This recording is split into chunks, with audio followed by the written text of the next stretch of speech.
Good morning, everyone. Is there any sound you can hear? I cannot hear you.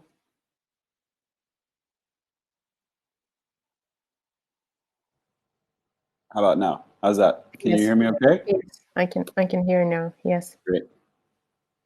I guess we will be waiting. We only have 18 people connected.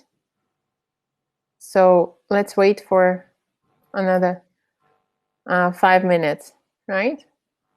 Okay, I'll turn my camera and my microphone off. Okay.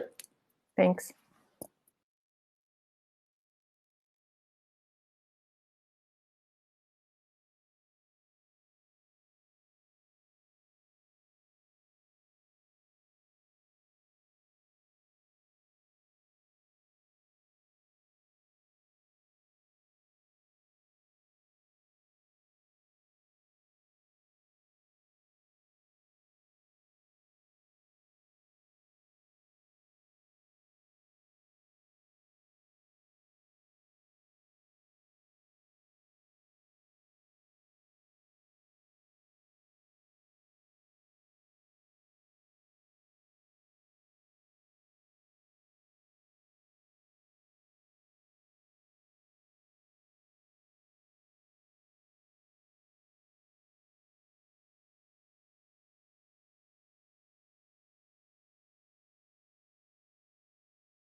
I'm sorry, technical issue here. Good morning, everyone.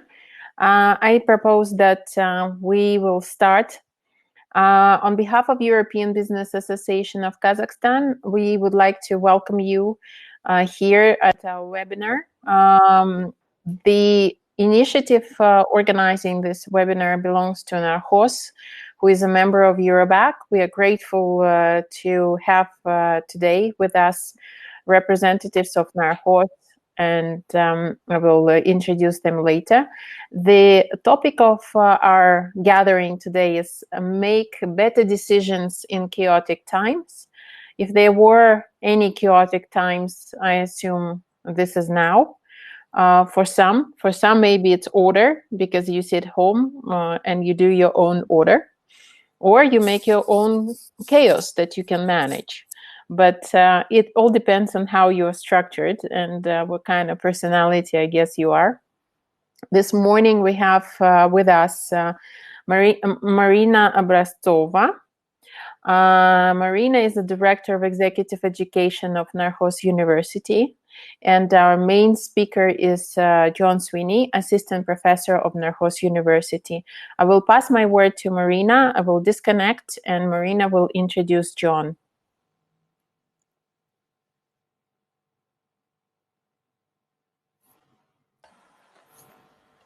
Hello, everyone. Welcome to our webinar. Thank you, Yulia, and thanks to Eurobac. I just want to say a couple of words about Narhos Executive Education. We are preparing corporate customized programs and open programs. So if you're interested in executive education, welcome.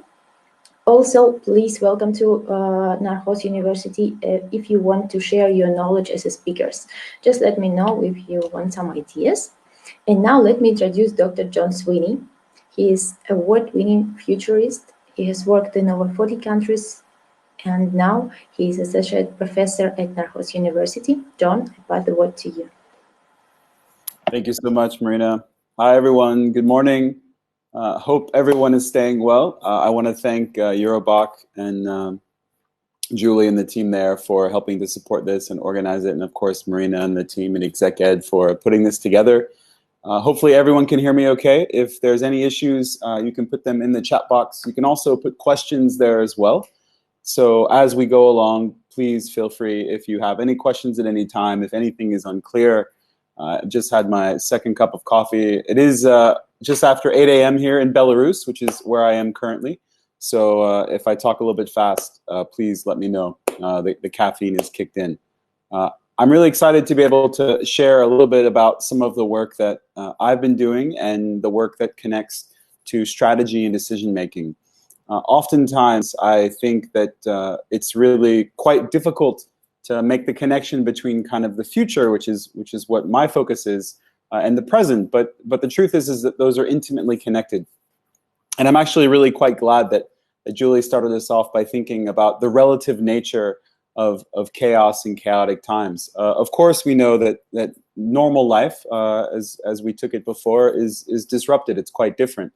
And that leads to a certain sense that things are chaotic. Of course, spending time at home is great, and maybe there's a new kind of chaos there. So I want to keep that open as we go forward, thinking about sort of how things are certainly relative. And I'm going to jump over here and focus. Okay, hopefully you can see the slides. I'll be sharing the slides as well. We'll be able to share a link with you, so you'll have all the resources. I'm also going to put some links as we sort of go forward. So when we were talking about and thinking about what to do as a follow-up to the first webinar we did last week on corporate foresight, it seemed like decision-making is something that would be quite good to look at. So there are going to be elements of bringing in sort of foresight, but also thinking about decision-making as an art and as a practice. And I say that because I think a lot of research and studies show that actually, of course, decisions are based on data. Of course, we try to base decisions on rational processes. But actually, because we're human beings, that a lot of our decision-making is based on our gut or on feeling or even on intuition. So I'm going to mention those aspects as we go forward and to try to highlight some of the challenges and some of the opportunities that we have when things are really radically disruptive and how we can try to make better decisions, especially in difficult times. I wanted to start actually by mentioning something that I did mention last time. So I am a futurist. My job is to help organizations and people think about the future. Oh, it looks like we may be having some issues with audio. So hopefully you can hear me. If there are any issues, let me know. You may have to try to plug in or see if that can go. I think some people said good. Okay, we're going to keep going, but it's being recorded as well. So if there are any issues, hopefully everyone can hear. So again, my job as a futurist is not to predict the future, but to help organizations think about the future.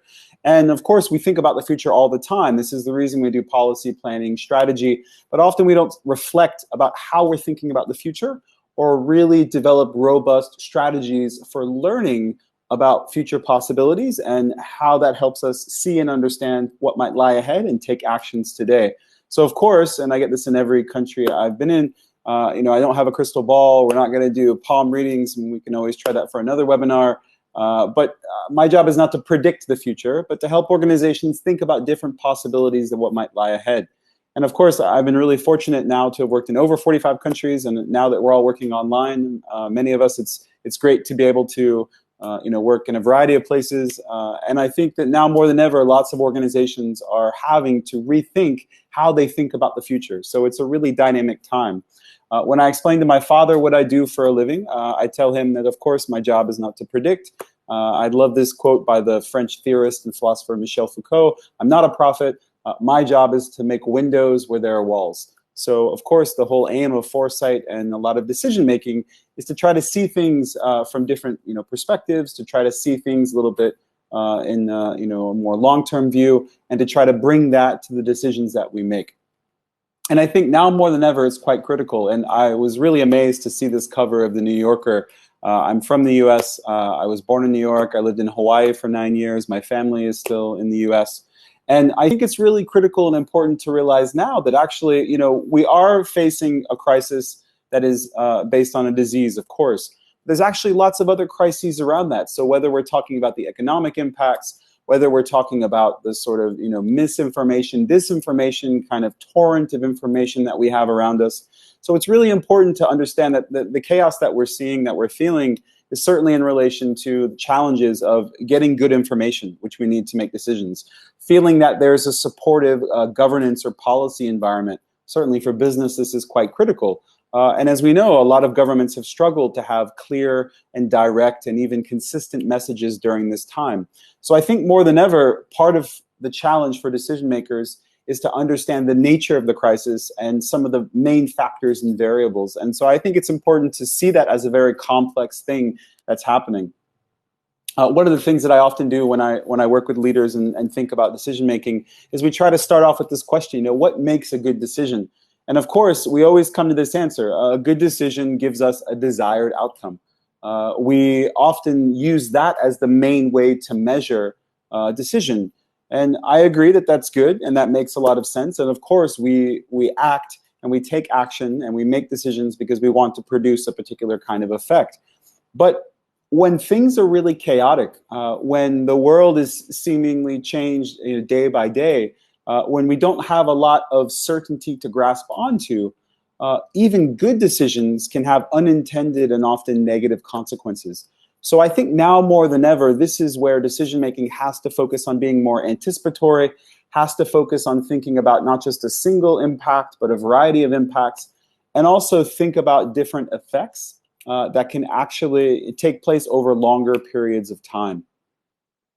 So just to give you a quick example of this, of course, as the crisis was just starting to unfold, I'm going to go back. We saw a lot of concern and lots of people were rushing to the store to buy a variety of face masks. And now, as we know, face masks are actually being recommended in a variety of contexts. And it's being said that this is really quite good. But there are specialty masks that a lot of doctors and medical staff need as part of what they call, personal protective equipment, or PPE. And some of these masks weren't available precisely because as the crisis was starting to unfold in lots of places, people were rushing to the store and buying the masks that were needed. And of course, there was a shortage of supply in lots of places. So it seemed like a really good decision at an individual level, or maybe even organizations were going out and buying these masks. But what it created was a variety of unintended consequences where frontline medical staff, I mean, the people who are obviously treating the sick directly, weren't able to get what they need. So I think it's quite critical to see the potential impact about what this can mean. Looks like some people are having some issues with sound. Can everyone else hear me? Just want to make sure that there's clear audio and everyone can hear me okay. Yep, we got okay from Dennis. We've gotten okay from Elena, Jaigul, Marina. Okay, great. So we've got some people. Yeah, please try to, if you need to reset or maybe come back in, come back out. That could be a possibility, but it looks like audio is going well.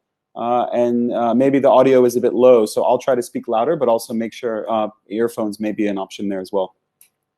Okay, great. So I mentioned this specifically because also when we think about communication or when we think about decision making, communication is quite critical. I'm going to come back to this, but I think from my perspective, and I feel this as an American, that if there's not clear and consistent messaging, if people feel like decisions are made but they don't really know the impact or understand the implications of them, and that creates a real disconnect. So one of the things that happened recently was, of course, there was the recommendation from the Center for Disease Control's and National Institute of Health in the US to say people should wear masks. And then you had the president go on television and say he wasn't going to wear a mask and he wasn't going to do that. So I think that what's really interesting is now when we think about decision making, we think about leadership, it's really quite challenging when we have a variety of messages. And again, things seem to be changing day by day. But people need a little bit of that certainty, a little bit of that direction to grasp onto. And so that's what I wanted to talk about, is kind of ways that you can have a little bit more clarity and understanding in times that really seem chaotic. I think when we look at classical strategy and decision-making in times of conflict or times of duress, there are some really great models. This model is actually from a military professional. This is John Boyd's what's called the OODA loop. Observe, orient, decide, and act. And this is specifically implemented in times, again, of conflict or crisis, and is a really great and robust model. Where I think that I want to bring in some elements of this and actually focus on aspects of decision-making is precisely in the orient phase. How we orient ourselves to think about the context, and how we start to orient ourselves to understand a little bit more about the connection between present and future. And so I think what's really critical in this moment is to have robust strategies and to think about approaches that can help us learn through the crisis. Of course, lots of organizations have learning strategies during normal times, but how do we actually implement and develop a learning strategy when, again, so much information, maybe misinformation, disinformation, maybe we're not sure if we're acting on the right information at the right time, and to try to bring that into it. So I've included some links. I'll make sure that I share some of this information. And I want to make sure that you have all these resources. And certainly if you have any questions as we go forward, please don't hesitate to ask. So I think it's really critical to understand that just like any model that we create of the world, whether it's based on data or some kind of an analysis, that's based on assumptions. Decisions themselves are based on assumptions. We assume a thing happens or is going to happen or a certain effect will be produced. So we make a certain decision, we make a certain action. And so I think now more than ever, it's important to engage in exercises that challenge, enhance, and strengthen our thinking, and specifically help us move to look at the assumptions that we have, to bring those out into the light. And that's, again, why I like the metaphor of putting a window into a wall. Because when we put a window into a wall, not only do we get to see what's happening outside, it lets in a little bit of light, and that helps us reflect on some of the things that are happening internally. So, of course, I wanted to use this as a graph. This is often used in the work that I do. Because at the very core level of decision-making is a real operational focus. And certainly businesses and organizations now are facing, again, a torrent of crisis. The economic impacts are still being felt in lots of places, and I think will be for some time. So how do we make decisions that are viable for an organization that reflect what's happening in the operational environment, but clearly are better for the organization at a really sort of operational level? And of course, a lot of the ways that that's done is by being strategic in our thinking. Imagining a cycle that occurs, let's say, over 3 to 5 years. Of course, as we've seen now, the world doesn't match up with a lot of those 3 to 5 year cycles that we develop. So that means that actually what we need to do is move a little bit further out in our thinking and try to be more anticipatory about some of the different causes and effects that will impact an organization, but also how we can move to try to shift the thinking a little bit and create decisions that are a little bit more robust and that might be beneficial over a variety of different contexts. So a few of the things that I help organizations do and think about, and a few of the things that we're actually focusing on building programs on at Narhos, is around some of these different areas. The first is going to be cascading effects. And a cascading effect is just exactly what it sounds like. You know, when the waterfall kind of cascades over, it's the effect of the effect of the effect. It's a little bit further in the thinking and actually is focused on implications that might not be direct, but could be what we call nonlinear or asymmetric. So it's actually thinking a little bit more about the complexity and the connections between things and how we can actually challenge our thinking and understand the assumptions that we have. It's a little bit more robust than just if-then, but it's actually challenging us to think a little bit more focused and clearly about some of the impacts and indirect impacts that could happen, and certainly the consequences, unintended consequences of decisions that are being made. Then a large part of the work that I do is helping organizations see in multiple horizons. Of course, we know that because of basically funding or because maybe of the structure of the organization, we typically operate in a 3 to 5 year strategy or planning cycle. As this crisis has shown us, or these crises are showing us, the world doesn't operate in 3 to 5 year planning cycles, so we need better ways to be more agile and to adapt to conditions, but also obviously to foresee conditions that are emerging and to find better ways to hopefully be a little bit ahead of the curve. And I think one of the ways that lots of organizations are looking at doing that is by enhancing the level of participation that they have in decision making. It can sound really counterintuitive to say that, well, things are chaotic, we have to make a decision, let's step back and pause and let's actually consult the organization. Let's try to make the decision making maybe a little bit more horizontal, not necessarily as vertical. So including more people, having participatory processes to try to understand and sense what's going on. And why I think that's really important, and we'll talk more about this, is not because you might actually end up with a different decision, but the organization as a whole feels more connected to the decision-making process, and that lends itself to better results and better implementation of the decision. So we'll talk a little bit more about what that means and what that looks like as a process, but I wanted to put that in as far as some of the initial aspects that we're going to look at today. So, okay, we seem to have solved the issue. So I think Chrome and laptop is the preferred method. So apologize if it's unclear. I'm going to keep on trucking and go through. But again, if you have any questions, please don't hesitate to put them in the chat box there. So cascading effects. One of my absolutely favorite methods, and one of the ways I think it's really quite critical now to implement this kind of robust decision making, is by using something called a futures wheel. This uses a systems approach to think about different levels of effects or impacts. So I do this a lot with clients, and this is something that we're doing now online, and we have a lot of great tools to be able to do this, is to imagine, let's say, an emerging issue, a particular topic, a particular theme, maybe even a trend, is to have that at the center of let's say, what you will build a systems analysis around it, and to imagine the first order effects in a variety of areas. So maybe we would look at society, technology, economy, politics. Maybe at an organizational level, we would think about strategy, operations, budget, planning, resource, HR. You can look at a variety of areas. And then you focus at the first level of the immediate impact or effect. And then I think where this actually is quite useful is you move further out into time and think about the effect of the effect. And so by the time you get to the third level, and I'll go down to the next one here, you've thought about the effect of the effect of the effect. And so I think there are some really great examples, and I'll share some of these links are available on the slides. I'll make sure that you have the links as well, of people using this as an approach to think through some of the impacts of the crisis. So, of course, now we're seeing already a major impact on tourism globally. We're going to continue to see an impact and effect even as airlines begin to come back online and people want to travel. And so clearly, we're starting to think about really big shifts, not just in the immediate sort of near-term horizon, but in the longer-term horizon. Are people going to feel comfortable to travel? Are people going to want to have staycations? Are people going to look at virtual reality, augmented reality, at a variety of new ways of thinking about what leisure looks like?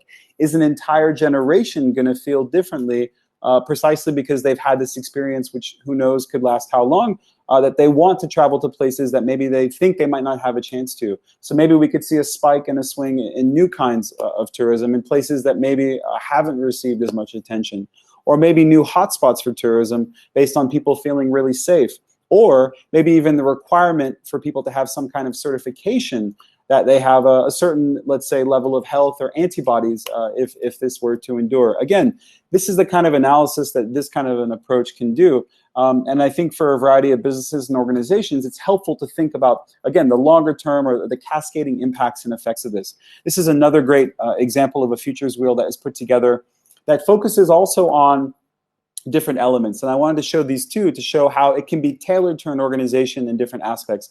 So this mentions the psychological impacts. Of course, clearly, when we think about our own personal health and well-being, it's not just the physical health, right? Hopefully, we're all staying well, but the mental effects of actually going through this crisis, the opportunity for us to imagine and deal with some of these and to have good mental health is really quite critical. And those impacts and effects can take a little bit of time to manifest. So whether we're feeling a little bit, depressed, maybe too much news we're taking in, or whether we're concerned about some of the long-term effects, or whether we're dealing with the loss of a loved one, again, all these things can have and manifest in time. And I think for organizations to think through the different levels and layers of this is really quite critical. So again, this exercise is really helpful precisely because it can help organizations sometimes spot the things that might not seem immediate, but can actually, through this level of analysis, be really quite useful. There's a fantastic book that is based on some research, and I participated in the initial study a few years ago to look at what makes some people better at analyzing and thinking about near-term future possibilities. Why is it that some people seem to be able to understand and think about these kinds of things? And the book Super Forecasting goes into and talks about a range of skills and tools that people that have this faculty and capability put into practice. And so the study is quite great because it looks at and actually tests what these look like and gives some really good examples. I think the one thing that's really important here, and where the futures wheel is critical, is that it focuses on probabilistic thinking. And this is focusing on questions of how rather than questions of why. Why questions often can swirl, and why analysis often, we're trying to divine and understand what someone's thinking was, what maybe is the process that something came about. But from a perspective that might not be useful for us, if we focus on how, then we're thinking about the relationships between systems and around implementation and possible effects. Again, the effect and the effect of the effect and the effect of the effect of the effect as we sort of go forward.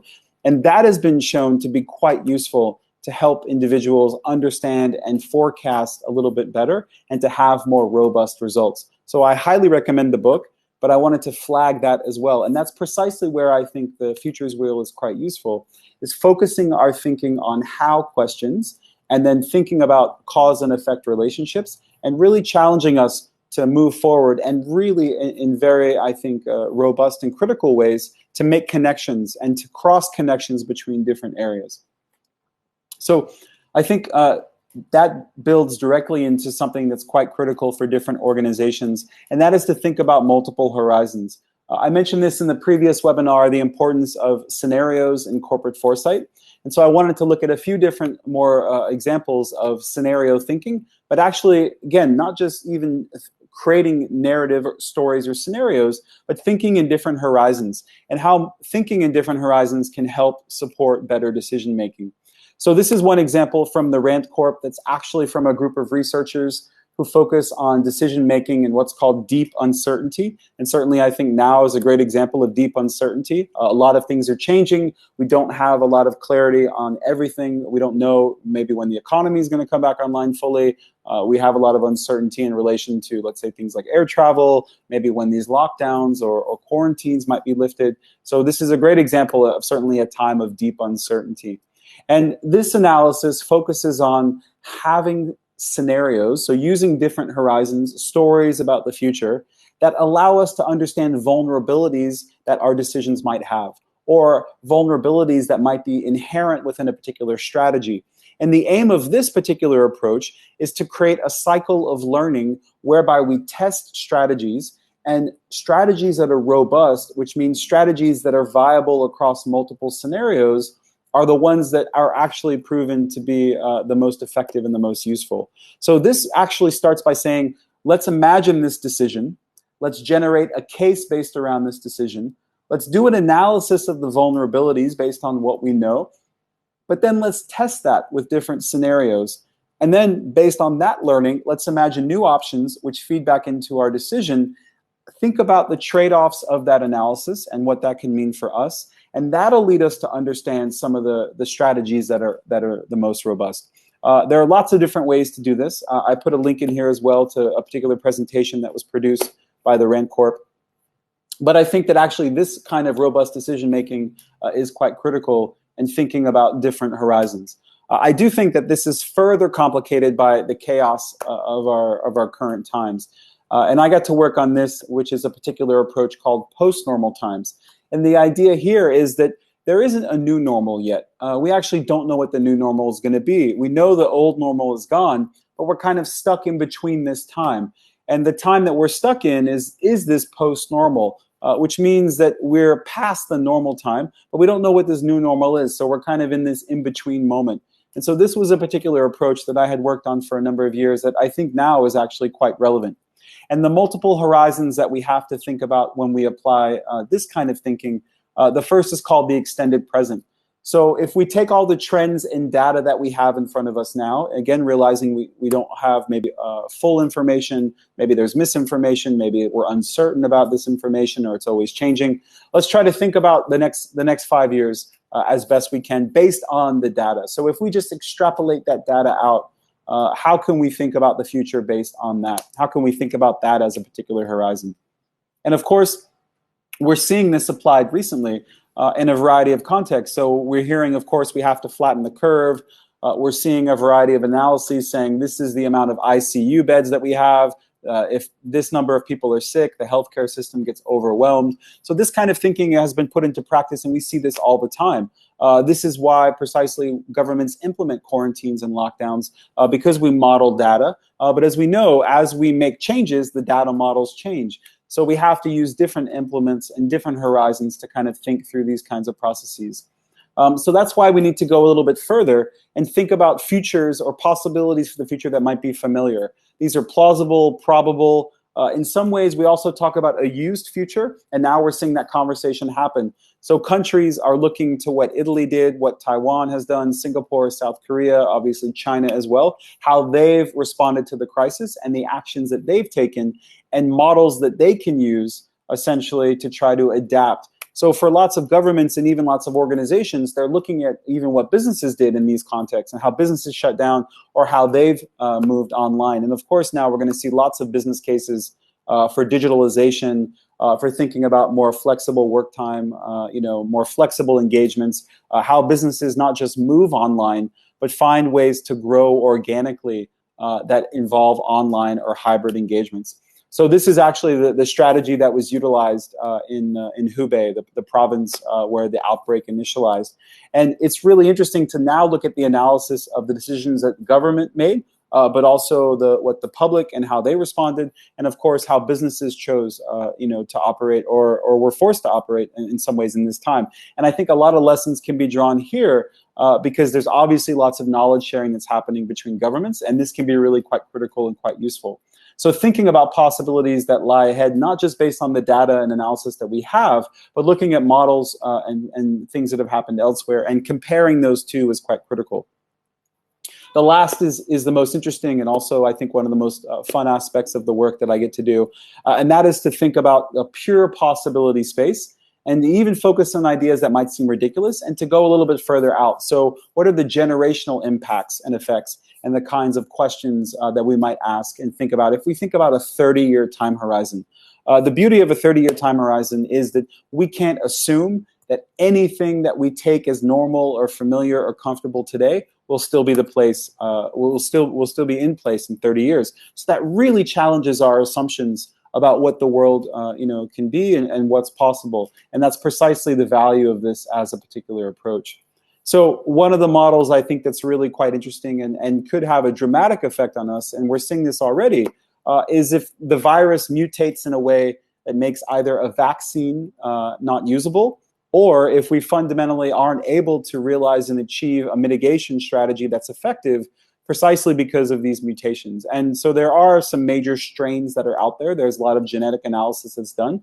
But maybe that means that this is an issue not just for the next 3 to 6 months, but possibly the next 12, 24 months, as we sort of go through this and build what's called herd immunity. So as more and more people become immune to the virus, even different strains of the virus. So this could be a significant challenge. And of course, we know viruses mutate all the time. And think about the impacts of this. So from a business perspective, from a policy planning strategy perspective, this is helpful not because it's a prediction or forecast for the future, because it really is going to challenge the assumptions we have and force us to make robust decisions under those different conditions. So this is a particular method or approach that I've worked on. And again, the aim is not to say one or the other is better, but to use all three of these as lenses for thinking about different horizons and possibilities for what could lie ahead, so that our thinking is not just strategic, but a little more anticipatory. And of course, the aim is not to predict the future. And as we know, lots of things are changing day to day, but to try to have strategies, to try to have policies or plans that work across these and that are a little bit more robust. One last thing I wanted to mention, and actually there's a few more things and I realize we're going a bit long, is the degree of participation. So lots of research and studies have shown that as you increase participation in decision-making processes, you tend to have, again, a more robust implementation, but you have a lot of richness in the different perspectives. And having that difference in perspective adds a lot. So I worked on a project part of last year that was funded by Nesta, which is a large UK innovation agency.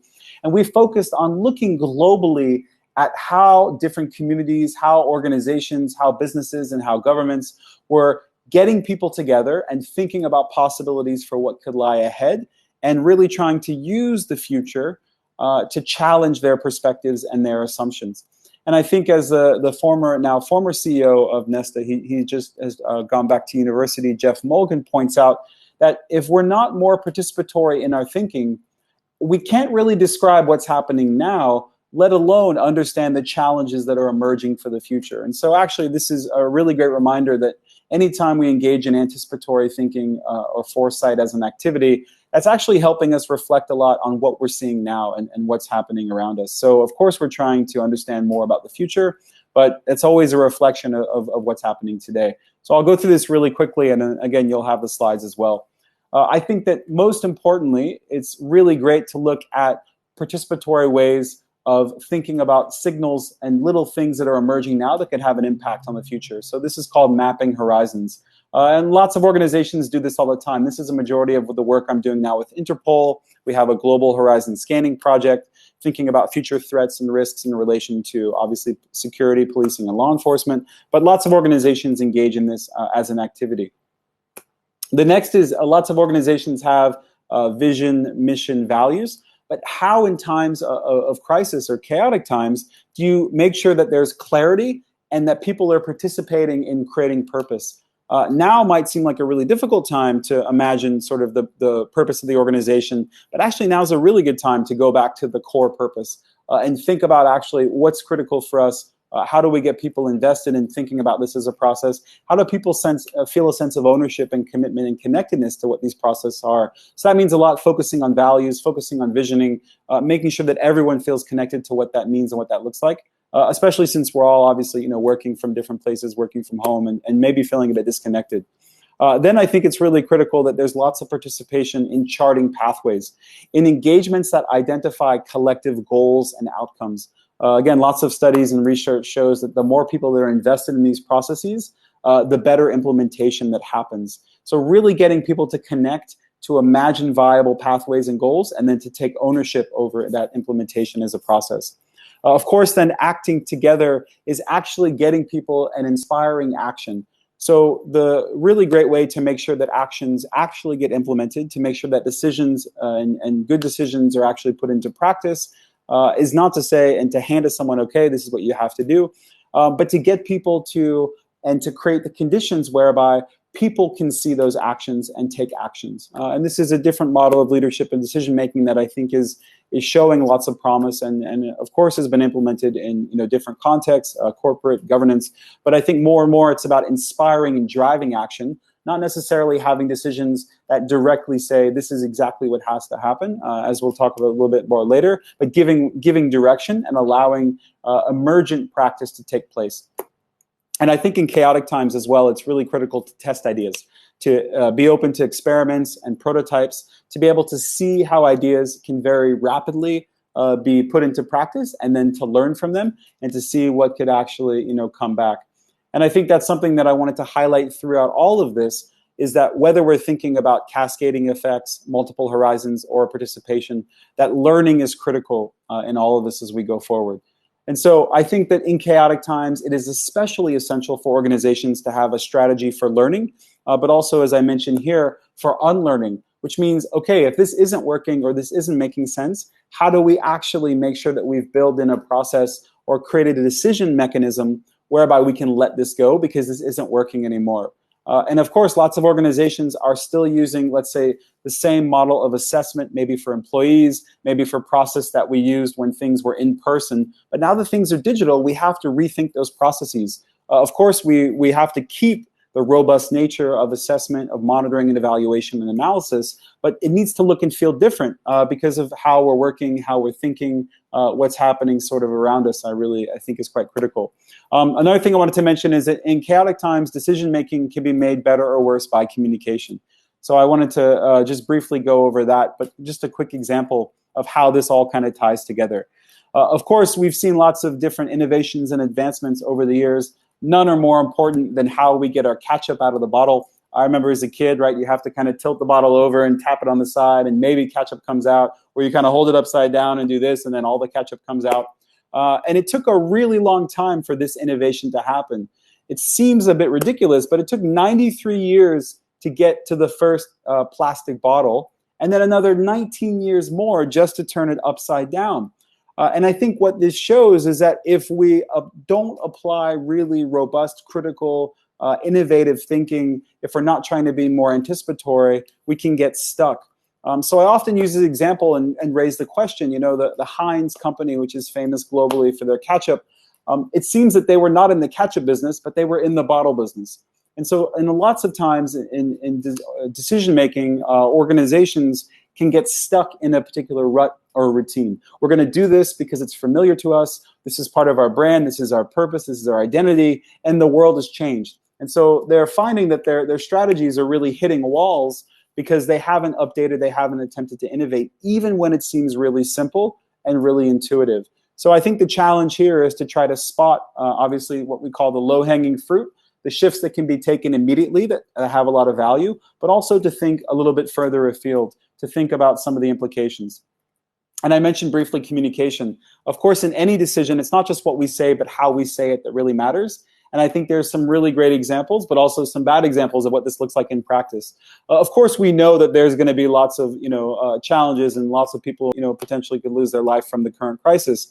But saying there's going to be lots of death gives people a certain feeling that may not actually support the kinds of outcomes that we would like.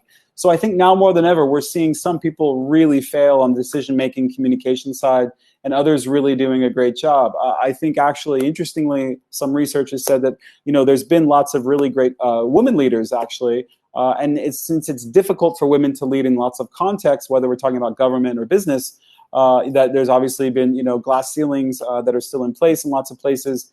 That actually communication is quite critical to forms of leadership. So I think it's no surprise that we're seeing women in lots of ways lead through the crisis in ways that lots of people are applauding. And I think in New Zealand, they've had some amazing communication strategies for this. And I think part of this goes back to the core aspects of what actually leads to good decision-making and how good communication can be useful in times of crisis. So I put in a link here, and I'll share this with you as well. There's a really fantastic book and a theory called motivating language. And so in New Zealand, the prime minister there has been shown to use this a lot. So the first is to focus on direction giving, clear messages that outline goals. There's real clarity. This is what we're trying to do. This is what's important, and making sure it's really clear and quite structured and consistent. The next is meaning making. So using metaphors and stories to connect to people. We know statistics and stats are important, but it's stories that actually motivate and inspire people. And so finding the right kind of language to color experience and perspective is really quite critical. The last thing is empathy. So as a decision maker, as a leader, sharing experiences, having responsive language, making sure that people feel connected to that, and that people feel like there's an investment in what's important to them as well, and there's a lot of active listening as part of that. And so I think these are three core areas that I just wanted to mention briefly that are quite critical, and I've been thinking about as well as I try to communicate with others. And one last thing. I think now more than ever, we realize the importance or sometimes the failures of process. And the things that we put into place that made sense in the world before maybe don't seem to be making a lot of sense now. I'm really fascinated by space. I love living in Kazakhstan. I can't wait to come back to Almaty. And I hope one day I get to go to Baikonur to see a space launch. It's my dream to see this. I would love to actually go there one day. And I was fascinated in space by a kid. So the space programs have really technical analyses for risk management. You're dealing with, super expensive equipment, really unsafe, right? You're putting people up into space. So you have to be really quite robust and technical in your risk management. These are the variables. This is what could go wrong. This is the challenge, right? This is a big issue. I wanted to mention this. This is a few years ago. There was a satellite that fell over. And it fell over because when they were moving it, they forgot to bolt it to the podium. So you can have the most robust risk management processes.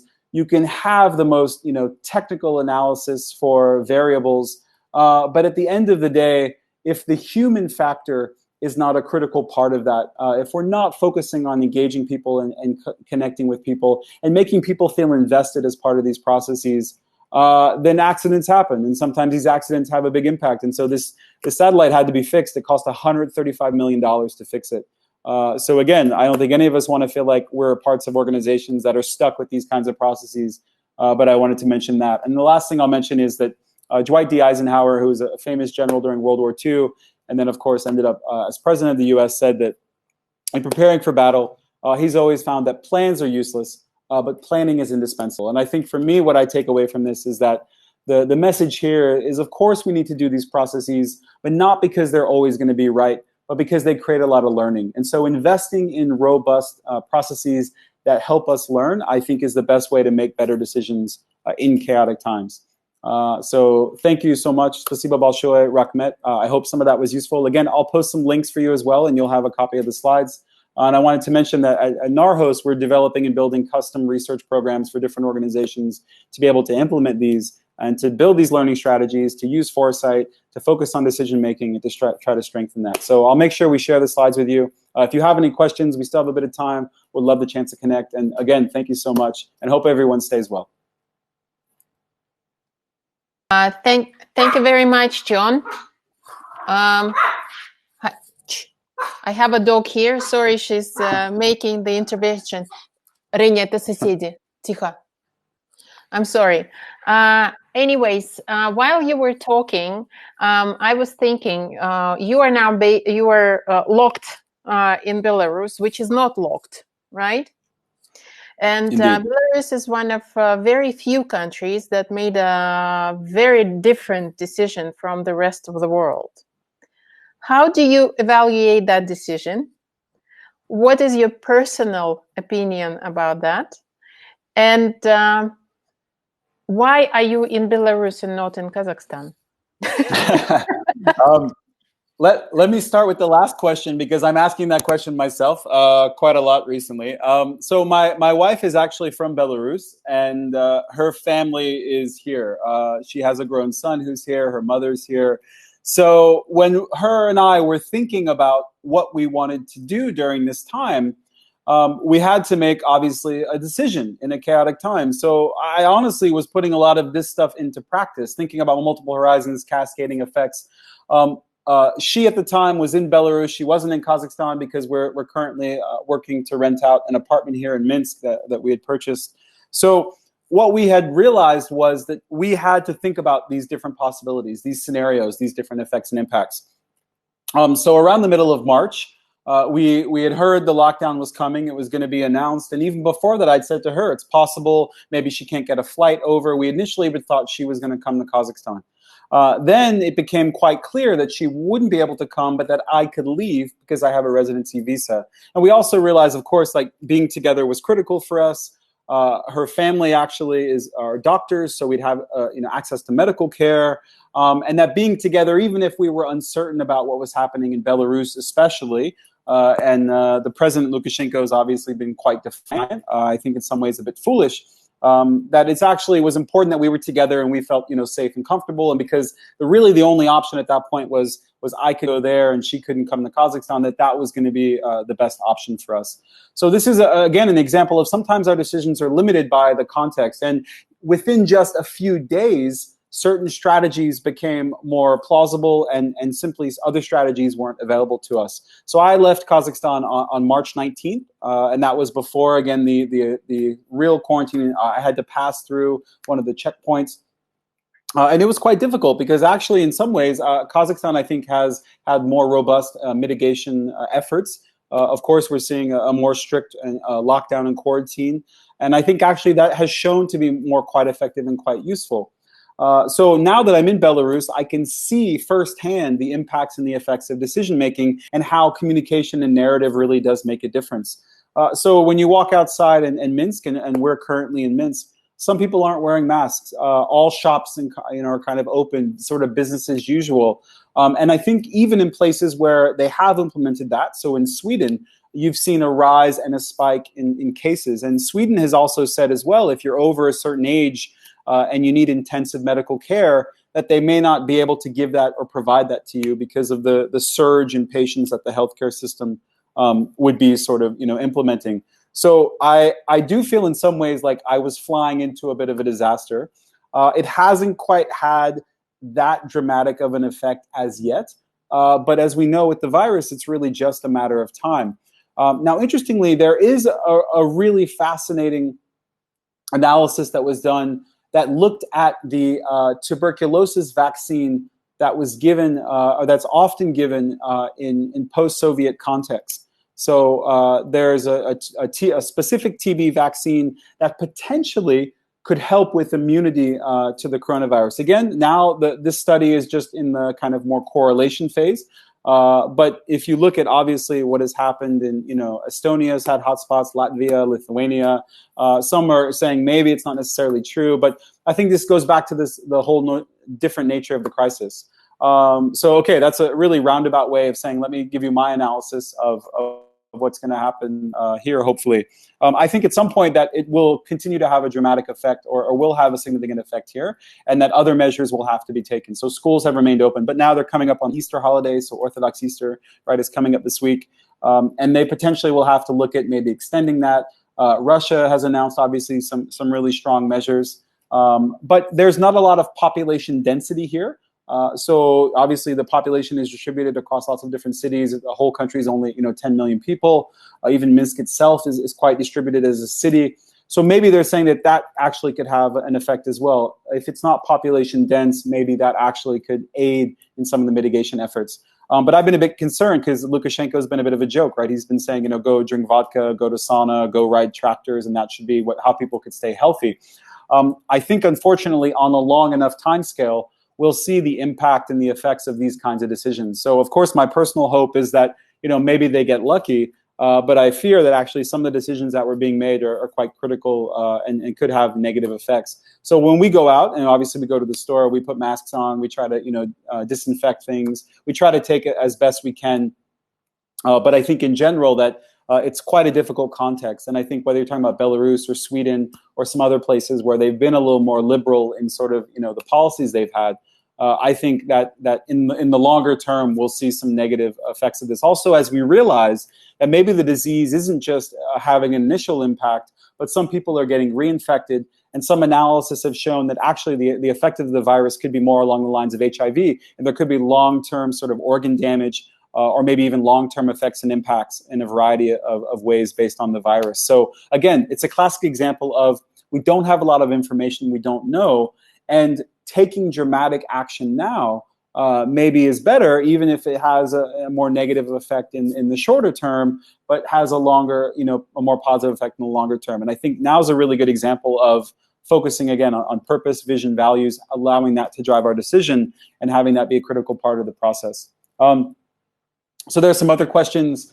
What could be the duration of the quarantine in Kazakhstan? Examples of kind of successful planning implementation.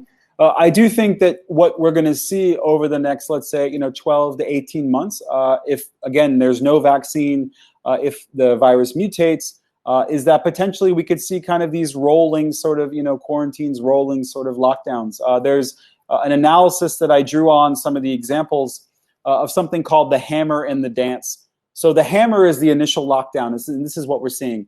Really strict, really focused quarantine, really try to lock down in the next, let's say, 6 to 8 weeks to try to make sure that it's really focused and really quite critical now that we have a strong control, which can hopefully drive down the spread of the virus in the short term as people build immunity and as they're not as, it doesn't spread as much.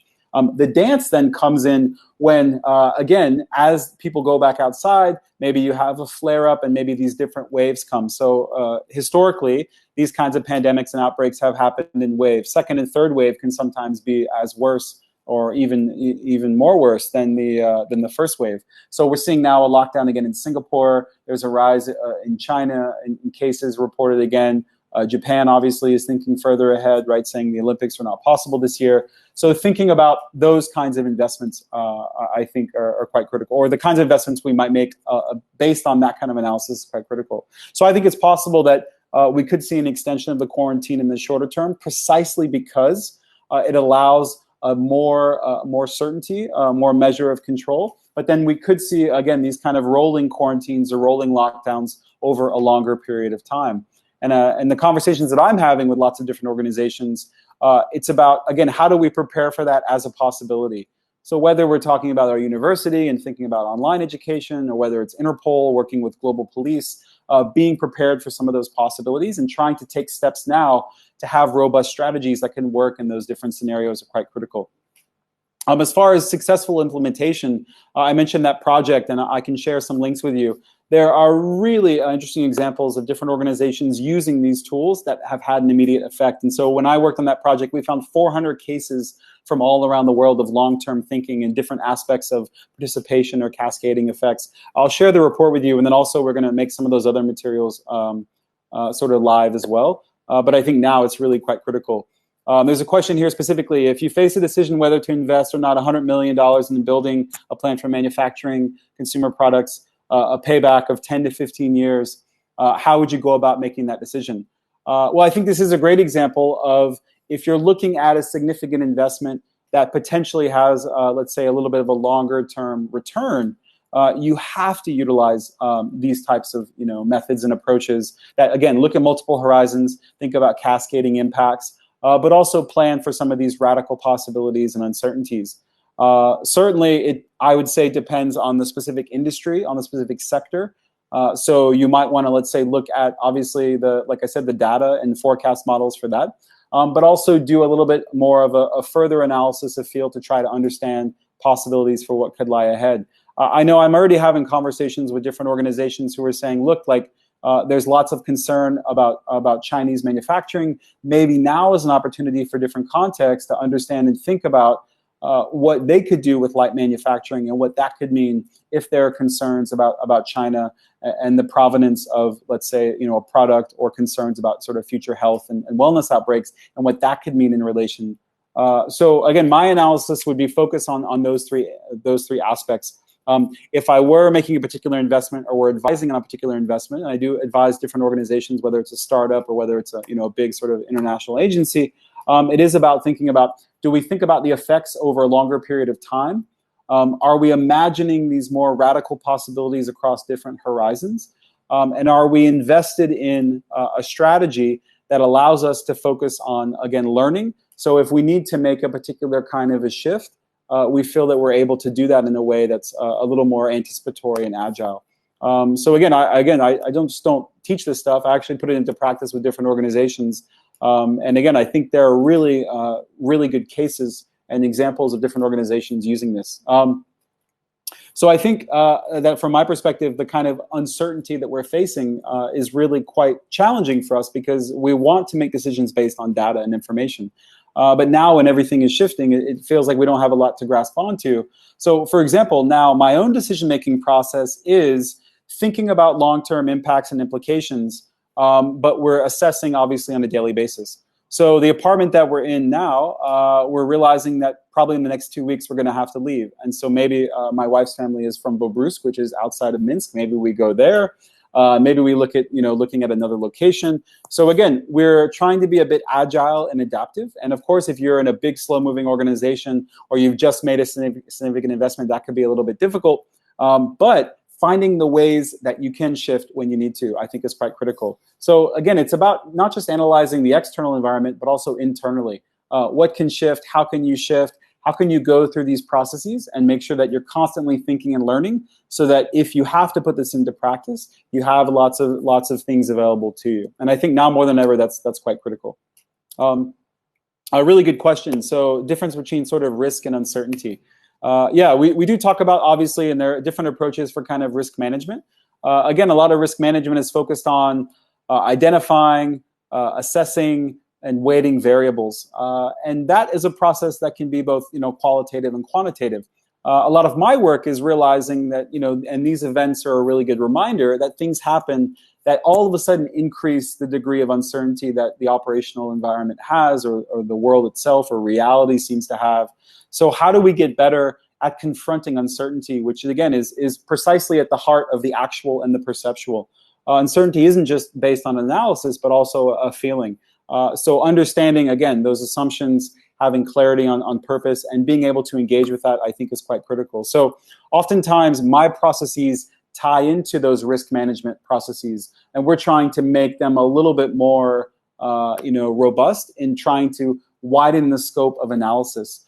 Because of course, and we realize this, we can't identify all the variables. We can't sometimes even fully weight all the variables. And certainly, there were lots of warnings, lots of assessments that were done around the potential for a pandemic. But people saw it maybe as a lower risk, even though we had in recent years, SARS, MERS, Ebola, H1N1, and we obviously did a lot of work and got lucky with a lot of those. But fundamentally, that it often is now thinking about the critical uncertainties, because sometimes something that seems very unlikely and very small can very quickly, morph and mutate and evolve into a major threat. And I think we're precisely seeing that happening right now. Really good questions. I will make sure I send the presentation. I'll share some links with you as well. So I've got a few links I want to put in here to some of those readings, and then I'll also make sure that you have the presentation. And of course, if you have any questions, I don't think I put my email address. I'll put my email address here for you as well. If you have any questions, don't hesitate to ask me, and I would love to stay connected. And I would love to hear about what your organizations are doing during this time, because I think there's lots of innovation that happens at the organizational level, of course. Thank you very much, John. I think we're running out of time.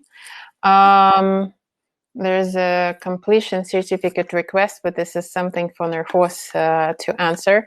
Euroback audience, I don't think we need the certificate because we're there making the decisions. And in light of what you were saying, I just read an article by a professor in viruses. I don't know how you say it in English, virusolog. German guy who is saying that taking the measures that are taken right now might be damaging more than it is than the virus itself could do, because it stops people from generating the herd immunity, as you say. And obviously, the economic damage is just ridiculous. We can't even start evaluating, right, at the moment. So let's see how it all develops. We hope that the decision makers are applying the strategies and the minds, the great minds of people like yourself.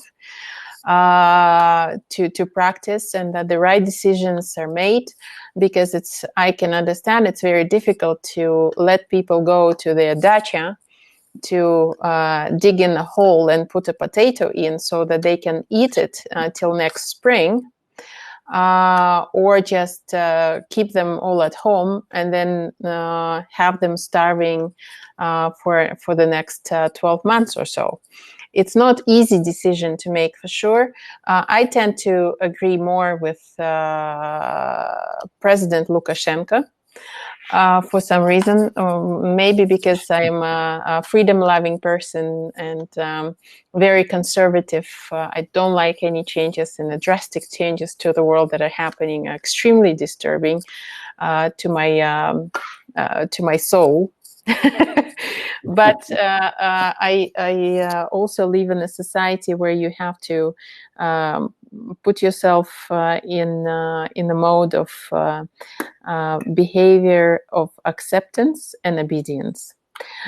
So that's the way we were raised in Soviet Union, right? So let's hope that one day we wake up and there is a greatest scientist or a simple person, like it was with pneumonia, who found penicillin.